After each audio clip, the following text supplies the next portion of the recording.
itu dapat masuk, artinya dapat dikenakan sanksi. Kalau pemilu kan hanya yang memberikan saja. Kalau di pilkada baik memberi maupun penerima semua kena sanksi pidana penjara.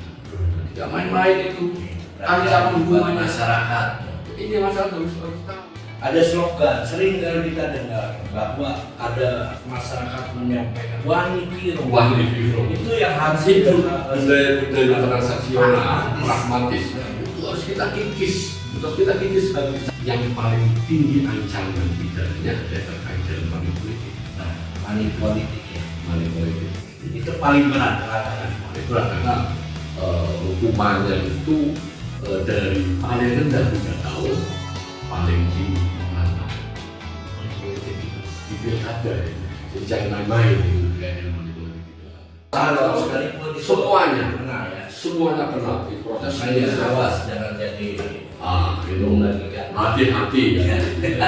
Jangan sampai gara-gara kasih uang kita masuk penjara. berapa Ancamannya paling rendah 36 bulan, paling tinggi 3 tahun, sama 6 tahun.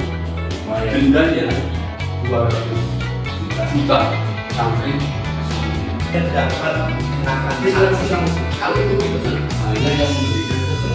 Kalau di pilkada baik memberi maupun penerima semua kena sanksi.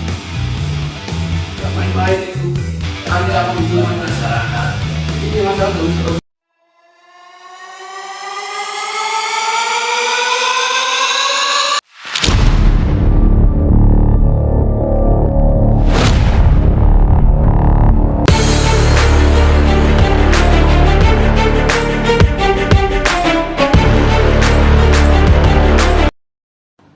Selamat datang Pak Sudadi selaku Ketua Bawaslu Kabupaten Pemalang.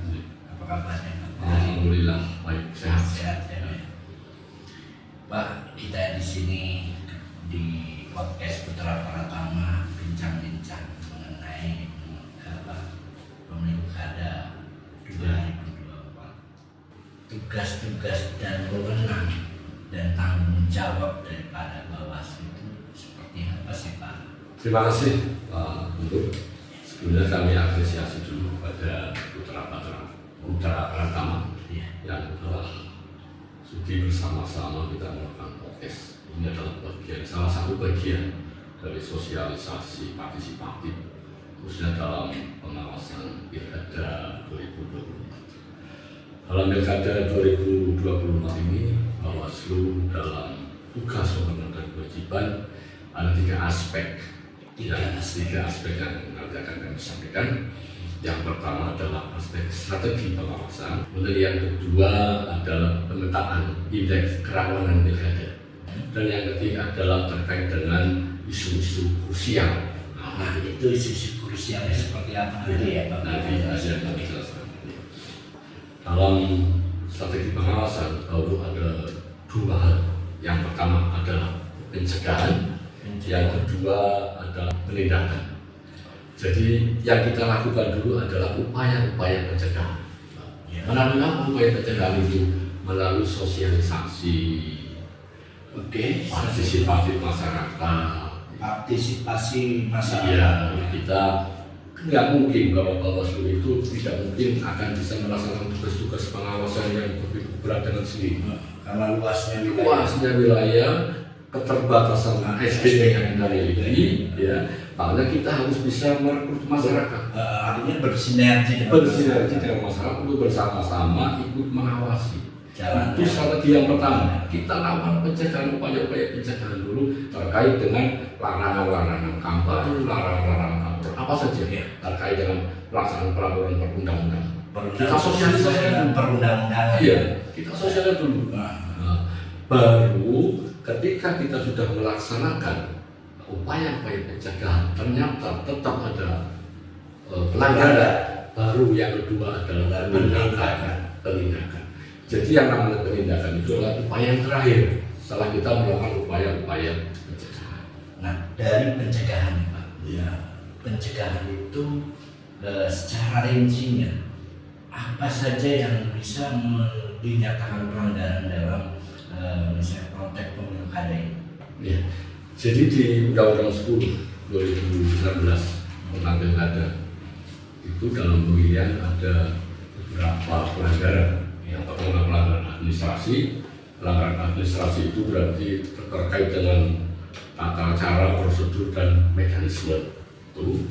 Kemudian yang kedua adalah pelanggaran kode etik. Ya, pelanggaran kode etik itu terkait dengan penyelenggara. Kemudian ada pelanggaran terhadap hukum lainnya, peraturan perundang-undangan lainnya. Seperti apa itu? Misalkan terkait dengan netralitas ASN, itu kan diatur di Undang-Undang ASN. Yang keempat itu adalah terkait dengan pelanggaran pidana pemilu. Nah, pelanggaran pidana pemilu itu udah masuk kategori berat berarti ya kalau pelanggaran itu karena ada sanksi pidana penjaranya itu di pilkada itu. Sekali lagi bahwa di pemilihan ini ada 4 kategori pelanggaran administrasi, terus administrasi itu berarti terkait dengan tata cara, mekanisme dan prosedur administrasi dalam pelaksanaan pemilihan. Pelanggaran kode etik itu yang dilakukan oleh penyelenggara. Kemudian pelanggaran terhadap peraturan perundang-undangan lainnya. Yang paling berat adalah di terakhir tadi tindak ya pidana karena ada sanksi penjara. Kurang lebih sanksi pidananya berapa lama itu kalau misalnya memang ada pelanggaran seperti itu? Di Undang-Undang 10 2016 tentang pilkada itu ada 43 pasal pidana. Banyak sekali pasal pidana dari semua tahapan. Yang paling tinggi ancaman pidananya ada terkait dengan money politik. Nah, money politik ya. Money politik itu paling berat pelanggaran. Paling berat karena hukumannya itu dari paling rendah 3 tahun, paling tinggi 6 tahun. Money politik itu di pilkada ya. Jadi jangan main-main itu dengan money politik di pilkada. Hukumannya sangat luar biasa. Itu. Nah itu terkait dengan aspek yang pertama. Jadi tadi kan pencegahan dan penindakan. Itu aspek yang kedua adalah aspek kita melakukan IKP. Pemetaan IKP, indeks kerawanan pemilihan. Indeks kerawanan pemilihan. Jadi kami di Kabupaten Pemalang ini memetakan ya, kerawanan potensi kerawanan itu apa saja. IKP itu merupakan early warning system. Artinya upaya-upaya untuk deteksi dini terhadap kemungkinan ada potensi kerawanan itu.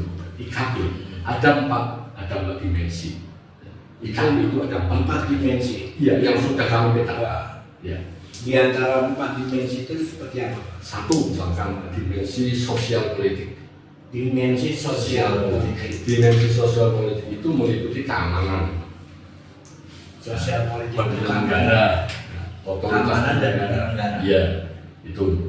Kalau di Pemalang itu masuk rawan sedang.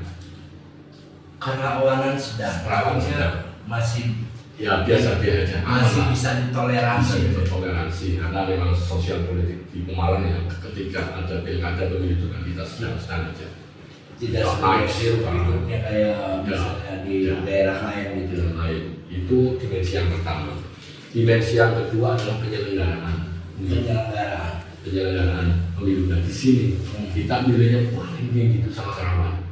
Karena rawannya di mana, Pak? Kalau kita melihat dari pengalaman pemilu 2024 di penyelenggaraan pemilu itu kan di Pemalang ada PSU pemungutan suara ulang, dipakai PSU di Comang. Pernah ada itu ya? Ada kemarin. Di pileg kemarin. Kemudian di pileg kemarin juga ada PHPU. Perselisihan hasil pemilihan umum sampai ke Mahkamah Konstitusi. Itu sampai ke Mahkamah Konstitusi. Saya langsung ikut sidang di sana. Sehingga konteks dimensi penyelenggaraan pemilu itu sangat tinggi. 78 sekian persen di Pemalang itu sangat tinggi. Itu yang kedua. Karena mungkin kalau pileg beda dengan pilkada mungkin, Pak. Iya beda. Secara itunya itu individual juga ya. Iya. Itu dimensi yang kedua. Dan dimensi yang ketiga adalah kontestasi. Kontestasi itu peserta dengan kampanye yang dilakukan oleh calon. Ya sedang aja. Dan yang terakhir adalah dimensi partisipasi. Juga kita rendah. Paling rendah. Iya. Maksudnya itu kalau dia tidak ada dimensi partisipasi itu tidak ada kejadian-kejadian khusus yang membahayakan, yang orang-orang itu menghalangi kegiatan memilih. Misalnya mengancam, menghalangi dengan keras, intimidasi segala macam itu rendah. Jadi berdasarkan pemetaan yang sudah kita lakukan oleh Bawaslu Kabupaten Pemalang, itu yang paling tinggi adalah dimensi penyelenggaraan pemilu. Dimensi penyelenggaraan pemilu itu yang paling tinggi. Nah biasanya gini Pak, dalam artinya pengawasan juga ya karena tadi SDM-nya tidak memadai, artinya kurangnya SDM, terus kurang pemahaman dari masyarakat itu sendiri, banyak yang terjadi ya. Ini kita bicara masalah money pileg, artinya yang tadi paling tinggi adalah money politik. Nah kita juga pernah bahas itu money politik. Kalau kita bahas kemarin adalah bagian dari korupsi. Nah, ini pencegahan untuk mengenai money politik seperti apa? Jadi kita kembali ke aspek yang ketiga. Aspek yang ketiga adalah isu-isu krusial. Isu-isu krusial itu meliputi money politik, kemudian netralitas ASN, kepala desa dan perangkat desa. Karena pilkada ini money politik, netralitas perangkat ASN paling tinggi juga ya. Iya. Jadi upaya-upaya yang sudah dilakukan oleh Bawaslu terkait dengan bagaimana pencegahan money politik itu ada beberapa hal. Yang pertama, Bawaslu sudah membentuk desa anti politik uang. Oke. Di situ kita membentuk sebuah karakter masyarakat.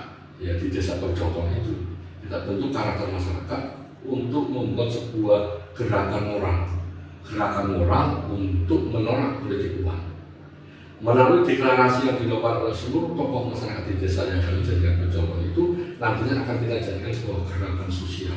Itu menjadi kayak bola salju, gerakan sosialnya. Bagaimana kita menolak politik uang? Itu dari upaya-upaya Bawaslu. Di samping upaya-upaya lain, misalnya kita apa itu efeknya, Pak? Efeknya masyarakat sadar. Sebab di situ kami memberikan sebuah pendidikan politik. Bagaimana dampak begitu dasarnya politik uang terhadap demokrasi yang sedang dibangun seperti sekarang ini. Dampaknya luar biasa. Yang namanya politik uang. Tadi Pak Putu juga menjelaskan bahwa politik uang merupakan bagian dari korupsi. Menurut kami bahwa politik uang itu embryo dari korupsi. Karena ketika calon yang jadi setelah dia terpilih kan memikirkan bagaimana uang kembali modal. Balik modal, akhirnya apa? Jual hijau, macam-macam lah gitu. Makanya itu Sulami itu aman, Sulami yang lebih beda lah itu ya. Jadi pengalaman pahit kita sebagai warga Pemalang. Nah ini juga harusnya gini Pak, artinya juga bukan disalahkan juga oleh peserta ya. Ya yang bisa, ya artinya masyarakat juga harus diberi pengertian pemahaman yang sedetailnya bahwa menerima uang itu yang istilahnya tidak seberapa tapi nanti dampaknya buat itu juga Bawaslu memberikan suatu sosialisasi ya seperti itu karena ya ada juga sih Pak dalam kapasitasnya tapi di ujungnya pasti dia termain. Ya, jadi gini, money politik itu salah satu penyebabnya adalah konteks sosial budaya kita, ya, budaya pesimistis. Artinya masyarakat itu meskipun sudah tahu bahwa money politik itu merupakan perbuatan ilegal yang dilarang, tapi dianggapnya lumrah sesuatu yang betul. Ini yang lumrah gitu ya. Ini yang harus kita rubah. Ini yang kita harus rubah. Kita jelaskan dulu dengan masyarakat. Karena luar biasa yang dibaca oleh money politik. Ada slogan sering kali kita dengar bahwa ada masyarakat menyampaikan wani piro. Itu yang harus itu budaya transaksional. Terus kita habis caranya bagaimana? Ya kita ikhtiar upaya melalui sosialisasi pendidikan politik bahwa bekerjasama dalam lembaga keagamaan, MOU dengan PCNU, PTNU, media dengan Majelis Ulama, kita undang masyarakat sosialisasikan bagaimana money politik itu ditinjau dari segi agama, bagaimana money politik ditinjau dari segi yuridis dari undang-undang ada sanksinya. Karena ini Bang, jadi penerapan sanksi money politik antara pemilu dengan pilkada jauh berbeda. Lebih progresif di pilkada. Kalau pilkada itu unsurnya setiap orang, iya setiap orang. Jadi siapa saja yang orang money politik itu kena. Baik Penerima, baik pemberi maupun penerima itu dapat masuk. artinya dapat dikenakan Sanksi. Kalau pemilu kan hanya yang memberikan saja. Kalau di pilkada baik pemberi maupun penerima semua kena sanksi pidana penjara. Tidak main-main itu. Ancaman hukumannya masyarakat. Ini masyarakat harus tahu. Dia jangan hanya menerima saja. Ini Pak, oke, ini bagus kalau dalam aturan dan pelaksanaan. Seperti apa misalnya Ketua Bawaslu untuk menyampaikan kepada bawahan supaya hal ini bisa diterapkan di masyarakat. Jadi begini, terkait dengan penindakan pidana pemilu atau pidana pemilihan, Bawaslu tidak berdiri sendiri. Ada 3 lembaga. Ada 3 lembaga yang masuk menjadi sentra gakumdu. Apa namanya? Sentra Penegakan Hukum Terpadu. Sentral Penegakan Hukum Terpadu. Namanya sentra gakumdu. Itu Ini unsurnya dari Bawaslu, unsurnya kepolisian dan kejaksaan. Kepolisian dan kejaksaan. Lembaga inilah Juga ikut mengawasi ya. bukan mengawasi, ini yang memproses tindak pidana pemilu atau tindak pidana Artinya memproses. Jadi kita tidak sendirian. Ketika kita berikan hasil pengawasan yang kita lakukan dari jajaran bawah sampai bawah, kita sudah menemukan bahwa ini potensi pelanggaran pidana misalkan. Kita rapatkan dulu dengan gakumdu. Di situ masing-masing kan punya alasan sendiri. Ini kasus bisa naik atau tidak pidana ini.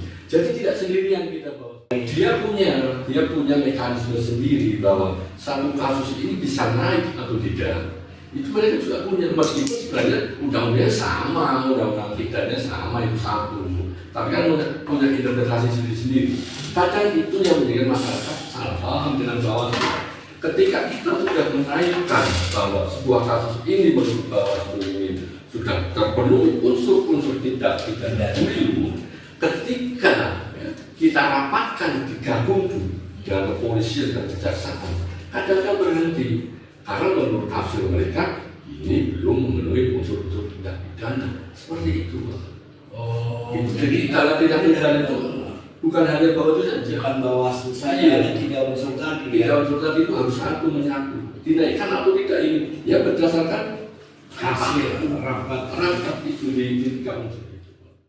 Terus bagaimana nih agar ini semua ini bukan menjadikan hanya slogan, bukan hanya suatu, tapi ini memang diterapkan benar di masyarakat supaya penindakannya itu ya sesuai. Kalau tadi sudah kami jelaskan bahwa penindakan tindak pidana pemilihan pilkada itu lebih progresif. Karena di situ unsurnya adalah setiap orang. Jadi lebih mudah kita Memprosesnya lebih mudah ketika terkait dengan money politik. Money politik larangannya itu kan diatur di pasal 73 ayat 4 di Undang-Undang di Undang-Undang 10 2016. Itu larangannya di pasal 73 ayat 4. Contohnya ya, berarti sanksi itu ada di pasal 187A. Itu unsurnya setiap orang udah. Tapi kalau di Undang-Undang Pemilu, money politik itu diatur di pasal 523. Tapi di situ ada masanya, saatnya money politik dilakukan pada saat kampanye, pada saat pungut hitung, pada saat masa tenang. Sendiri unsurnya adalah apa? Tim kampanye. Baru unsur setiap orang ketika pungut hitung. Sehingga kita sulit. seandainya misalnya timnya yang memberikan itu beda dong. Jadi kalau orang biasa, kalau di pemilu, kalau orang biasa melakukan tindak money politik, kita proses orang itu siapa. Misalkan dia melakukan money politik pada saat kampanye, setelah kita proses, ini orang biasa. Padahal yang dilarang di undang-undang adalah tim kampanye, dia bukan tim kampanye. Lepas kan? Ini dilepas. Lepas. Masa tenang juga seperti itu, lepas. Baru ketika pungut hitung kan nggak mungkin kalau sudah pungut hitung. Jadi buat mereka ini sebuah strategi mereka dong. Ya, itu. Nah ini yang hal-hal yang seperti inilah yang menjadikan rancu dari apa yang menjadi aturannya. Ternyata di lapangan terpatahkan dengan aturan itu sendiri. Aturan itu. Lain beda ketika pilkada. Kalau pilkada unsur tindak pidana money politik adalah setiap orang, baik pemberi maupun penerima, siapapun mereka ya. Siapapun mereka yang penting kan sudah punya hak pilih. Ya artinya dia masyarakat tim atau calon sekalipun semuanya. Benar ya. Semuanya pernah diproses. Saya awas jangan jadi itu membagikan. hati-hati ya. Jangan sampai gara-gara ngasih uang kita masuk penjara. Berapa Ancamannya paling rendah 36 bulan, paling tinggi 73 tahun sama 6 tahun. lumayan Dendanya 200 juta sampai 1 miliar. Denda saja seperti itu. Jadi hati-hati lah. Nah, ini kan gini Pak, ya semua terlepas dari persoalan-persoalan ini adalah pengawasan yang sangat melekat. Ketua Bawaslu dengan jajarannya belum tentu tahu di lapangan sini ada kejadian. Ya, begitu di sana ternyata ada. Nah ini kan peran masyarakat ya. Kalau peran masyarakat melaporkan hal ini diterima. Ya diterima. Jadi kita dalam memproses sebuah pelanggaran itu kan ada dua sumber. Satu dari hasil pengawasan kita namanya temuan dan laporan dari masyarakat. Laporan itu juga ada syarat-syaratnya, syarat formil dan materialnya. Apa tuh Pak persyaratannya untuk Syarat formilnya itu ya identitas pelapornya siapa, terlapornya siapa, itu harus jelas. Kemudian syarat formilnya, kejadiannya kapan, di mana, dan ada alat bukti. Dan intinya bukti. Jangan hanya melaporkan. Di sana ada hanya itu rumor isu. Iya, itu harus terpenuhi unsur formil dan material untuk bisa kami. Formil dan material itu. Jadi dia kami. Jadi masyarakat wajib atau bisa melaporkan money politik yang dilakukan oleh siapapun. Asal ada bukti yang konkret. Iya. Material dan asal aja. Apa tadi Pak? Material. Formil dan material. Formil dan material. Jadi kami sangat mengharapkan peran serta masyarakat di dalam ikut mengawasi untuk melaporkan, berani melapor kepada Bawaslu itu hebat. Ada slogan dong, ada yang berani lapor itu hebat. Berani lapor itu hebat. Karena apa? Dia pilkada artinya bersih ya, jujur. Laporkan itu setiap pelanggaran pilkada nanti di pengawas pemilu yang terdekat. Bawaslu ada di kabupaten, di kecamatan ada, di desa oleh pengawas juga ada. Jadi jangan sungkan-sungkan ya. Laporkan aja kepada kami, pasti akan kami proses. Itu kadang-kadang budaya masyarakat kita juga masih pakai orang penak melaporkan tetangga. Nah itu akibat pakai itu lah yang akhirnya menghambat demokrasi ya. Demokrasi seolah ada pembiaran. Nah itu yang kami sebutkan tadi, masyarakat kita masih punya budaya pesimistis, menganggap hal itu lumrah. Padahal jelas tahu itu larangan. Nah itu Pak. Itu harus merubah mindset pemikiran masyarakat itu harus merubah mindset daripada masyarakat itu sendiri mengenai apa itu pilkada. Artinya memilih pemimpin yang dengan yang murni dan jujur, tidak ada embel-embel memberikan sesuatu sehingga perjalanan atau kelangsungan di pemerintahan itu akan berjalan seperti sebaik mungkin. Bagaimana tujuan dari pengawasan kami? Tujuan pengawasan pada akhirnya adalah memastikan bahwa pilkada serentak 2024 di Pemalang ini akan berjalan sesuai dengan peraturan perundang-undangan yang berlaku. Kita memastikan bagaimana cara memastikan itu. Tadi kami sampaikan mengingat keterbatasan SDM kami baru bersinergi dengan seluruh stakeholder, dengan masyarakat untuk bareng-bareng mengawasi itu Pak. Jadi nanti akan terpilih pemimpin kita yang berkualitas tanpa memberikan tanpa embel-embel lain. Yang penting pilih sesuai dengan hati nurani. bukan karena ada faktor-faktor lain, misalkan money politik, janji pemberian uang atau materi. Nah itu kan money politik sudah di tingkat atas yang tadi kita sampaikan itu. Barangkali ada pelanggaran-pelanggaran lain yang mungkin menurut masyarakat ini bukan sebuah pelanggaran, tapi ini pelanggaran. Menurut Bapak seperti yang mana aja ini yang sebuah pelanggaran? Jadi yang namanya money politik itu definisinya, definisi money politik itu kan sebuah pemberian atau janji berupa uang atau materi lainnya. Materi lainnya sebagai imbalan, ada kata-kata imbalan kepada pemilih untuk apa? Untuk memilih pasangan calon tertentu, tidak memilih pasangan calon tertentu, memilih pasangan calon tertentu dengan cara tertentu sehingga suaranya tidak sah. Itu yang melanggar. Memang ada materi dalam kampanye yang diberikan oleh pasangan calon itu bukan money politik. Contoh, misalkan dalam kampanye peserta kampanye itu calon bagi kerudung, itu bukan walaupun itu materi, itu bukan mop, kalender, itu bukan bagian dari kaos, bukan bagian dari itu atribut.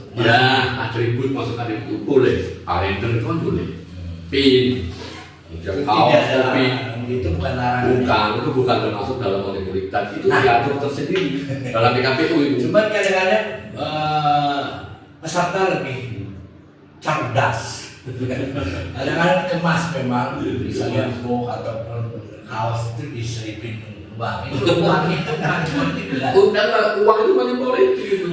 Uang itu money politik. Money politik ini dalam arti itu bukan hanya uang sebenarnya ya. Bukan hanya uang. Janji itu money politik. Janji itu juga masuk money politik. Janji manisnya. Nanti kalau saya janji macam-macam bla bla bla bla bla bla, itu juga janji masuk dalam money politik. Istilah money politik hanya istilah aja. Itu kalau money politik berarti kan pemberian berupa uang atau materi lain janji. Kalau materi lain itu yang tadi diatur itu bukan satu money politik. Ada contoh misalkan contohnya apa? Dalam masa kampanye salah satu pasangan calon mandiri di satu tempat lagi bangun musola, dia nyumbang semen, bata, karpet macam-macam. Itu orang saya dibantu ya, saya dibantu money politik. Karena dia kan ada harapan, dia memberi bantuan itu ada harapan supaya dipilih imbalan. Makanya ada kata-kata imbalan. Dia pembangunan masjid terutama nih. Hati-hati. Ini benar-benar sodako murni atau sodako politik. Biasanya sekarang sodako politik. Proposal banyak. Tapi imbalannya yang penting imbalan. Kalau hanya memberi saja tanpa ada. Ini tidak. Saya memberikan ikhlas tanpa. Kalau menyuruh memilih tidak memilih jangan usah. Kalau sudah ada unsur ajakan, unsur verbalnya, ajakan itu sudah masuk. Unsur tindak pidana itu money politiknya. Makanya itu. Ini calon juga hati-hati nih calon. Ya, calon juga harus. Ya saya kira sudah tahu ya, mereka kan sudah mencari kesempatan dalam kesempitan itu. Ini mencari kesempatan dalam kesempitan. Yang tadi mungkin ya, yang saya sampaikan bahwa di dalam kaos ada duitnya. Barangkali itu kesempatan bisa ada, dan tidak terdeteksi oleh siapapun. Nah ini juga Bawaslu harus melihat itu bagian juga ya, kalau tidak dilihat kaosnya itu ada unsur uangnya tidak. Itu memang masuk dalam isu krusial yang paling utama. Kemudian yang kedua, isu krusial dalam pilkada ini adalah netralitas ASN dan kepala desa. ASN harus netral. Ingat tuh ya, ASN netral. ASN harus netral dalam pilkada. Juga para desa dan perangkat desa. Para desa harus netral juga. Karena kalau untuk kepala desa itu ancamannya pidana penjara juga. Pidana. Itu diatur di pasal 188 Undang-Undang 10 2016. Itu. Nah, begini, ada misalnya kepala desa menyerukan atau mengajak, ayo pilih nomor 1 atau nomor 2, itu udah masuk. Unsur larangannya begini Pak. Jadi unsur larangannya di undang-undang itu adalah secara lengkapnya di pasalnya ada di pasal 71 ya, Undang-Undang 10 2016. Ini setiap pejabat negara, pejabat daerah, kepala desa atau sebutan lain, lurah, TNI, Polri, itu dilarang membuat keputusan atau tindakan yang menguntungkan atau merugikan salah satu pasangan Atau mengajak. Nah, itu kan berarti sudah menguntungkan dan merugikan yang lain. Itu sudah masuk unsur pidana. Itu ancaman sanksi pidana dan pidana penjaranya paling rendah 6 bulan, paling tinggi 1 tahun. Dan jabatan dicopot. Ya, otomatis kalau sudah pidana, inkrah. Kemudian dendanya minimal 600.000, maksimal 6 juta. Hati-hati, ASN, kepala desa, hati-hati. Jangan sampai membuat keputusan atau tindakan yang menguntungkan, yang menguntungkan atau merugikan salah satu pasangan calon. Mereka harus netral. Artinya juga jangan sampai merugikan Anda sendiri sebagai ASN. Ingat, ASN jangan sampai ikut politik praktis. Demikian juga perangkat dan kepala desa harus netral juga. Ada sanksinya, ada ancaman. Makanya upaya kita Bawaslu, kita juga memberikan sebuah sosialisasi.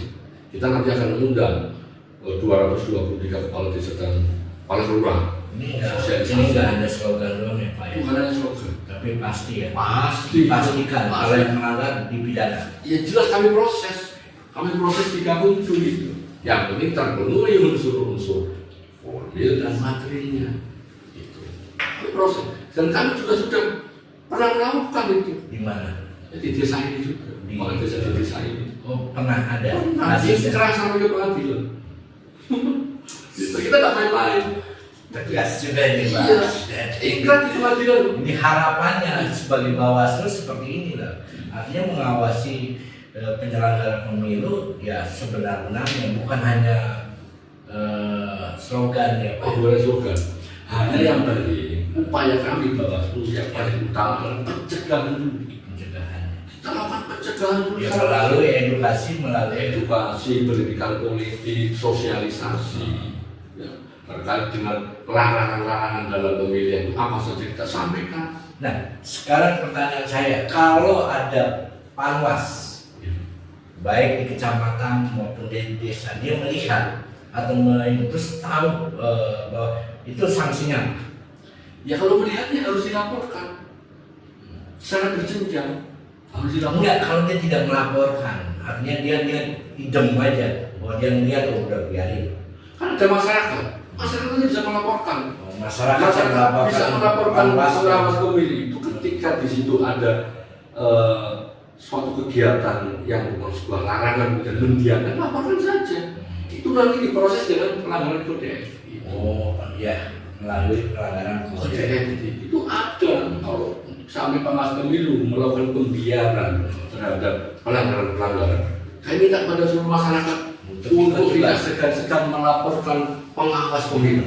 Jadi gini, Bawaslu mengawasi pemilu, masyarakat mengawasi. Bisa. Bawaslu bisa. Bawaslu bekerja atau tidak seperti apa? Silakan masyarakat menilai dan masyarakat melaporkan pada Bawaslu. Kalau memang Bawaslu jajaran kami yang dari bawahnya tidak bekerja, itu melakukan pelanggaran, tidak perlindungan ya Pak. Oh, siap. Sanksi tetap ada. Hati-hati buat panwas. Hati-hati semuanya aja. Oke. Pak Sudadi, closing statement itu Bapak boleh sampaikan buat masyarakat. Kami mengajak pada seluruh masyarakat Kabupaten Pemalang dalam pelaksanaan Pilkada serentak 2024 ini untuk bersama-sama ikut mengawasi bersama Bawaslu, kita mengawasi pelaksanaan Pilkada serentak 2024. Berani lapor, itu hebat. Laporkan setiap adanya pelanggaran pemilu pada pengawas pemilu terdekat, baik di kabupaten, di kecamatan, di desa, maupun di pengawas TPS di masing-masing kelurahan dan desa. Mari kita awasi bersama Pilkada serentak, bersama rakyat, awasi pemilu, bersama Bawaslu, tegakkan keadilan.